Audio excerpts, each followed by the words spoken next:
दोस्तों कुवैत की दो बड़ी अपडेट लेकर हाजिर हुए हैं और दोनों ही अपडेट काफ़ी ज़्यादा बड़ी और इम्पोर्टेंट होने वाली है। सबसे पहली अपडेट दोस्तों ये है कि कुवैत के अंदर एक प्रवासी को 10 साल जेल की सज़ा सुनाई गई। बताया ये गया है कि ये प्रवासी खून की रिपोर्ट में हेरा-फेरी कर रहा था। जो बंदे के अंदर कोई कमी होती थी, उसकी रिपोर्ट वो फिट करके देता था और इसके बदले वो 200 केडी रिश्वत ले रहा था एक बंदे से।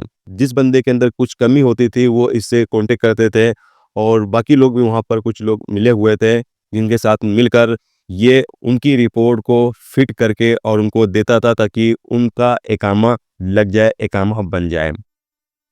जब ये इस तरीके से कर रहा था तो कुछ लोगों को वहाँ पर स्टाफ वालों को या फिर बाकी किसी को शक हुआ इस बारे में और बाद में जब जांच हुई तो इस बंदे को गिरफ्तार किया गया, अदालत में पेश किया गया जहां सारे सबूत मिले और इसने एक्सेप्ट भी किया कि हाँ, मैं फ़ोन की रिपोर्ट में हेरा फेरी कर रहा था। जो लोग फिट नहीं होते उनको उनकी रिपोर्ट में मैं फिट करके उनको देता था और बदले में 200 केडी रिश्वत ले रहा था, जिसके बाद अदालत ने इसको 10 साल की जेल की सजा सुनाई है।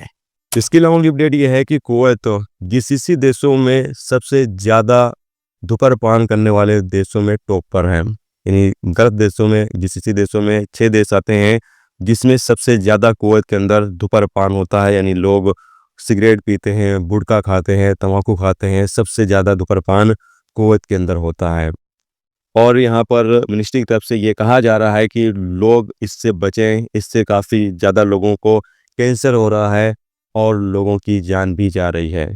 रिपोर्ट में ये बताया ये भी गया है कि कुवैत के अंदर जितने भी लोग मौजूद हैं, हर एक 2 बंदों में से 1 बंदा जो है धूम्रपान करता है, यानी सिगरेट, गुटखा, तंबाकू का इस्तेमाल वो करता है।